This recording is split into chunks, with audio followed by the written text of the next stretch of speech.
Hello and welcome back to, what is this, episode 4 of Virtually Parkinson. Yes, how lovely. It's lovely to see you both. Lovely to see you as well, Ben. There you go. So, today we have Monty Don. Yeah. Great Monty Don. I don't know much about Monty Don.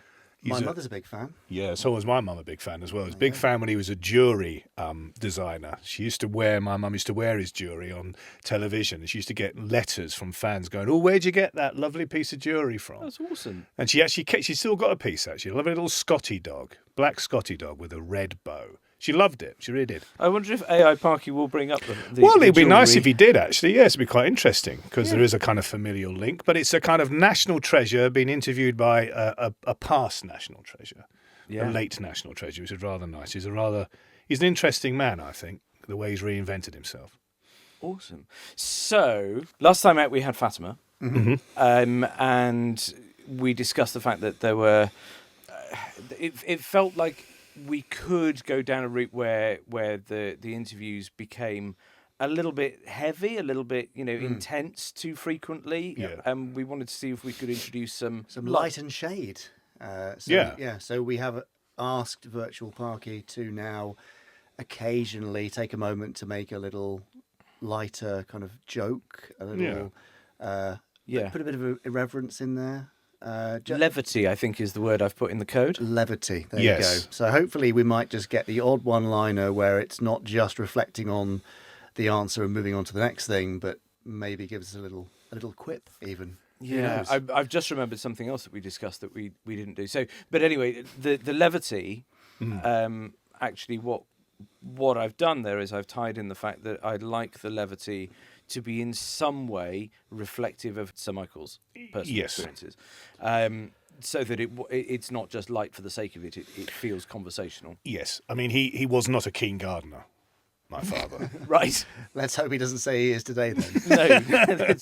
No, live in hope. Yes. So we've got some light and shade, hopefully. Yes. Now, during Chris McCausland's interview, we got repeated mentions of the word remarkable. It's remarkable. Now, we asked Parky not to do that, and then with Fatima, he started saying, "It's fascinating how... ... Yes. So we need to try and move on from fascinating, I think. There was a weird thing about that note because when my father and I used to do this live show together where I used to interview him in front of live audiences and show clips, he once said to me, he said, "I'm going to make a note about you." He says, "You keep starting every single question with the word, 'it's fascinating.'" Oh, wow. How weird is that? Well, no, that's not weird because it's trained on... Yes. It's trained on his interviews, so yeah. Yeah. I mean, maybe we've just taken something authentic out that we really shouldn't do. Should we put it back No, in, no, Mike? it was me. It was me who was saying it's fascinating. Oh, I see. Yes, You, I was not- interviewing oh, him, but I thought it was really weird that he picked that up, and then we've now picked that up that he's doing it. How strange. Yes, it was there you odd. go. It was very, very strange, but yeah. Yeah. But I think the point I just want to make quickly is that we have to be just be aware sometimes. We've got to make sure that we keep AI Parky's idiom. He may have a way of framing questions which we don't want to just completely anonymize it in a sense, because my father had a very stylistic way, and AI Parky might develop its own style, a sort of way that he phrases questions. So we just maybe as we go along just see if there is one that we can keep, but obviously not repetitively. No, I think it's the the repetition we want to. We're not telling out. it not to use the phrase, just not to repeat it too much. The other thing that I wonder whether or not actually I could very quickly introduce into the system with... Oh, I've got 18 minutes before he gets here.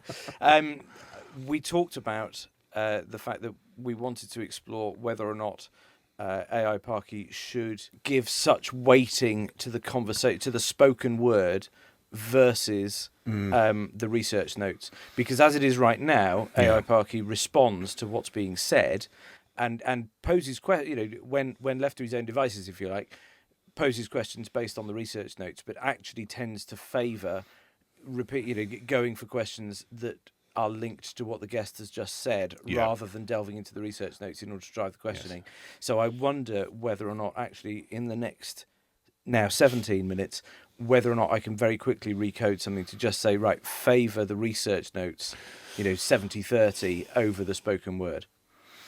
Because we talked about bridging last time, so he is very good at bridging. He's very good at linking one subject to the other. See how I've started calling him he now. Yeah. It'd be interesting to see that, because my father's interview structures, he would effectively probably have about 10 headings, and he would probably in an interview use no more than 4. Ooh, interesting. Okay. And Okay. he would often say that if he could discard his interview structure, it was much more of a better interview, because he always wanted to favour a conversation over an interview. That's very interesting. Well, in that case, maybe. Well, in that No, case, I mean- maybe I- it's a waiting then. Maybe it's 50-50 rather than being. I would but go more 50-50 and see what happens. Because I would like a situation where we wouldn't necessarily have to prompt AI Parky. He kind of naturally sees the end point of a particular area and moves on it itself. Notice how I called it. Yes. You did call it it. Yeah. Yes. It But you for see, you, he for us. but Chris McCausland really wanted to call him him. He did. Yeah. And Fatima wanted to call him him, and now it started rubbing off on me as well. It did. Yeah. Um, Understandably. yeah.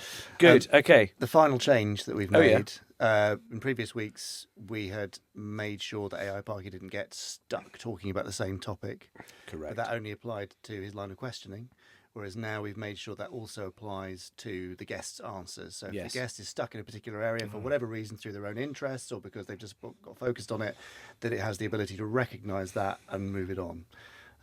So hopefully making for a more interesting interview for listeners. Now, gut instinct on that is that I don't think that will work.